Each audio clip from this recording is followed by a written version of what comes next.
Hi guys, welcome to my pretend cooking show. My name is Dina Mitchell. And I'm Brittany Larsen. And this is my kitchen. Prego. Today we're making eggplant parmesan. And I don't know about you guys, but as a kid I really didn't like eggplant for the most part because it was always soggy. And in my house there was a different eggplant dish for more than there was a day of the week. So once I finally learned how to make eggplant not soggy, now I love it. And I'm gonna show you the exact same way. So today's ingredients are eggplant, basil, mozzarella, and you can use buffalo mozzarella as well, but you need to drain it out and make sure that it's really dry because it might make it mushy and soggy. And freshly grated Parmesan, salt and pepper, and flour. And that is going to be part of the trick. And yesterday's tomato sauce that she made too. Oh, good point. Can't forget Mama's tomato sauce. So let's start on prepping the eggplant. So most of the recipes for eggplant parmesan are basically the same with the ingredients. The difference is the technique on how the eggplant is prepared. So some people don't peel it, I peel it. And another little trick in here is to dry it, and I'll show you what I do here.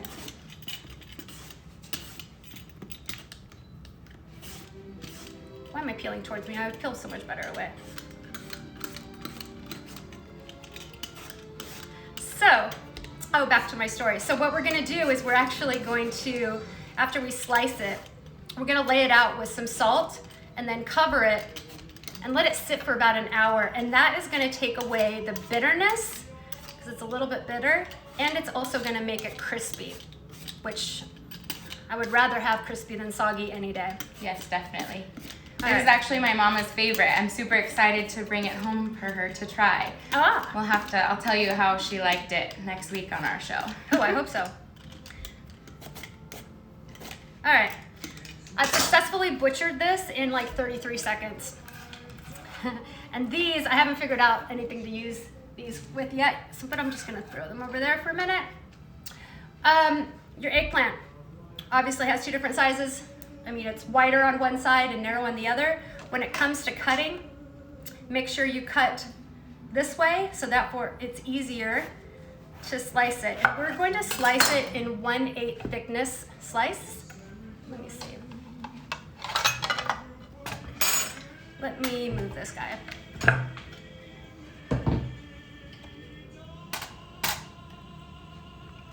And you can use a knife if you like, but it's pretty hard to get them all pretty exact.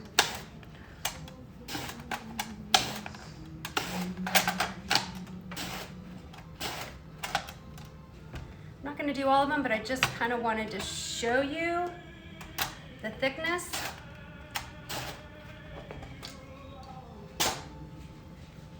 And it's about 1/8 of an inch, or 5 millimeters. After we slice them, you're gonna lay them out onto a towel. Now you can use paper towels, but you'll end up using like a whole roll of them. So instead, just lay it out onto a towel. Can you hand me the salt? Yes. And she told me a trick today. You were supposed to do salt from high up so it doesn't just disperse in one area, and I did not do that before. So that's interesting. I'm full of useless facts, but it's useful. Definitely not. I've learned a lot. My mom cooks good, very good, but she's not a pro like Dina. Love you, Mom. Oh, I'm not a pro. I'm an amateur. I'm a real amateur when it comes to live, but anyhow. So now that we've salted them, you're gonna cover back with the towel, and you will put something heavy on it. I'll do it this way and let it sit for 30 minutes or an hour, but I definitely like an hour. When you remove them, the towel should really, really be damp. So that's better to soak them, right? Yep. Perfect. After the hour, take them, and now you're going to rinse them off. So just a quick rinse, don't soak them, otherwise you're gonna put all the moisture back in. You're gonna rinse off the salt is what you're doing. And then after you've rinsed off the salt, pat it dry. It'll still be a little wet, but you're patting it. after we've done that, we have these guys. And if you watch any of my previous shows, then you know that I use these little shower caps for just about everything and reuse them. So we have our flour, and I really like to use, when it comes to gluten-free flour, Bob's Red Mill Paleo flour. And this has actually about half the carbs of regular gluten-free flour. Sorry guys, I didn't sleep much. I'm a little stumbling today. Anyhow, back to what I was doing.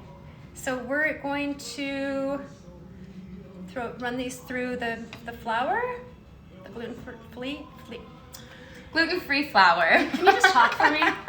It's not working today. It's not working today. All right. And you'll do that with all of these, and then you're going to fry. Now, putting the flour on them makes them very crispy. Oh, there's a huge difference.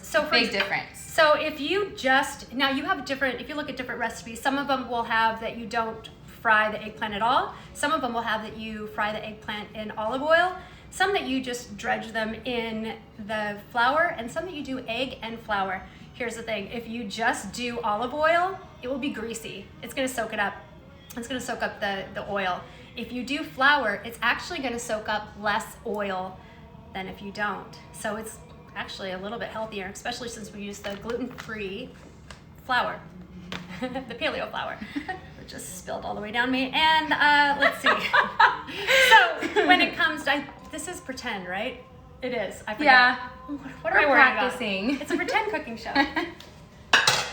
So when you fry, you basically want about 2 inches thick. You want a shallow fry.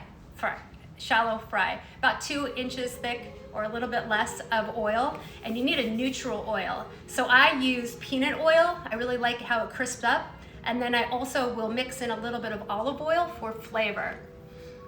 Yeah, and then if you have a peanut allergy, I was asking Dina earlier, canola oil is good to use as well.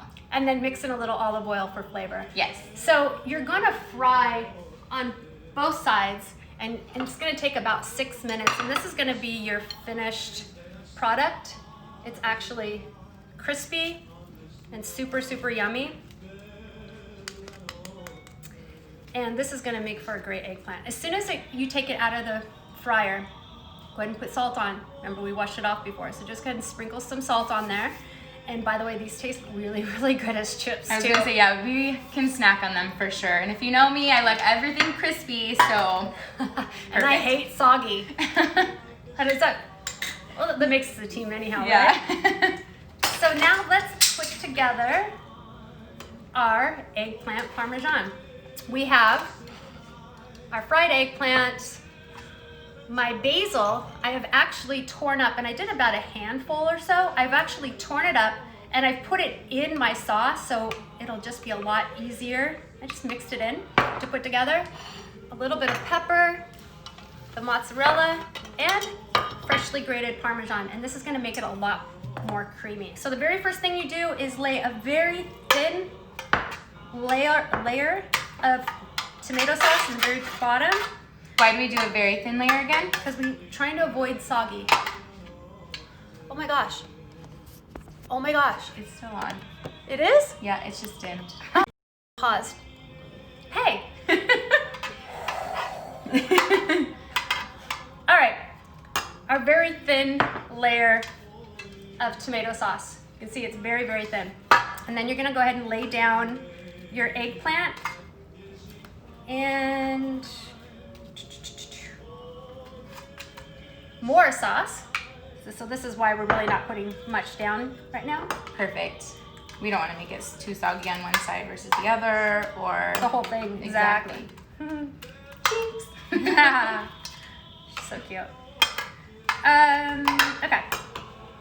Don't you guys just love the color of this tomato sauce? It's amazing. It's super good. So then a little bit of Parmesan, because after all, it is called eggplant Parmesan. And I am going to dot the mozzarella cheese. And so now, and you kind of do like dime and nickel sizes of the parm. So now I'm laying the slices down in a different direction than I had before. I don't know if you can see that. That was one direction, and now this is the other direction. So basically every bite is gonna be equal. Again, you're just gonna keep repeating the layers. It's gonna be about 4 or so. And I'm gonna show you one more thing. I won't torture you putting it all the way through it. Or maybe I will. Anyhow, thanks again, you guys, for watching my pretend cooking show. And you can also use any size dish too. We use this one just because smaller version. You can do a bigger one. Just depends how much you're wanting to make and for how many people. Well, the advised is the recipe that I give you below actually tells you the suggested pan. And I believe it is like 8 by 11 or so. You can do whatever you want to do. You can make individual. In fact, I'll show you something in a little bit. So let me put this in, and then I'm going to show you a little trick. And this is why I wanted to do at least one more layer with you. When you put the eggplant down, you're going to do this every once in a while. You need to press down, and this is going to keep it more dense and less squishy, soggy. No, Yeah, and the sauce goes all around the sides and everything when you do that too, which is good. Because I've pressed it down, it's definitely more solid. And then keep repeating. I'm gonna look see if there's any comments on here. Thanks. So we're gonna repeat basically. It's probably gonna be like 4. I don't know why I can't see. Oh yeah, there we go. Why does my screen keep going black? I don't know, it's never done that before. I don't know. Okay, so it's not me. Thanks everybody joined. All right, this way, this way, this way. Oh, you know what? Kind of ran out. I think we ate too many chips. Oops. We're short a layer. We're short a layer. So your very last layer is going to be exactly the same, but except this time you're gonna put pepper on it, and you're gonna go ahead and put more sauce. You've spread it pretty sparingly. Make sure to cover the entire thing. And we're gonna put some pepper on it because we really haven't put, as you noticed, any pepper in the recipe. And you could layer with it. I mean, this is your eggplant parmesan, so you can do anything you'd like. But this is really where we're putting the pepper in. And thank you, Prescott. It's super good. Wish you were here to try it. A little Parmesan. And then you're gonna throw it in the oven, 400 for 35 to 40 minutes. I prefer kind of like 40 minutes. Now let me show you something. And it doesn't have to do with my hands. Let's see. I'm so excited to try. You excited about this part? Yes. Let me see which bowls I want to use. I guess I'll use this. I think this is also super awesome because it is gluten-free. So all gluten-free lovers too get to try it, and I love when you use the word lover. Gluten-free lover. All right, guys. So, you know, casseroles never really look super great, but if you actually put them in a small little dish like this, now this actually looks kind of cool. Let me put, I'll just use a big knife.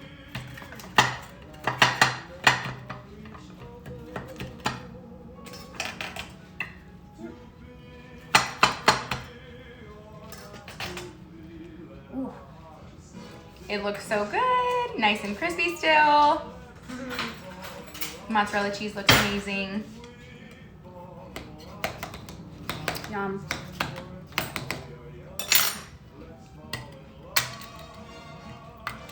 You know, I really need a clean plate.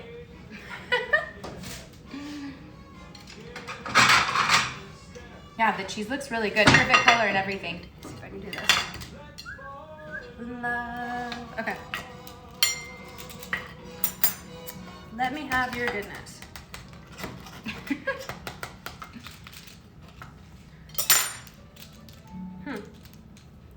This one's stuck. There we go. Look good, guys? So good. Oh, thank you. Yeah. Anyhow, thanks for watching today's pretend. Cannot wait to show. try it. Try it now. No, not that one. Oh. This one. Oh, okay. Duh. It looks amazing. Oh, yum. I'm obsessed. It's super good. Mom, I can't wait for you to try. Wait, I feel bad because I'm not sharing, so. Yeah? So good. Good job. Sharing is caring. So good. Super graceful. Anyhow, guys, thank you so much. Put your comments below if you have any questions. Tell me what your favorite dish is with eggplant. Please give this one a try. If you despise soggy like I do, I think you might really, really like this. Anyhow, bye guys. Thank you. See you next time. Bye. Thank you.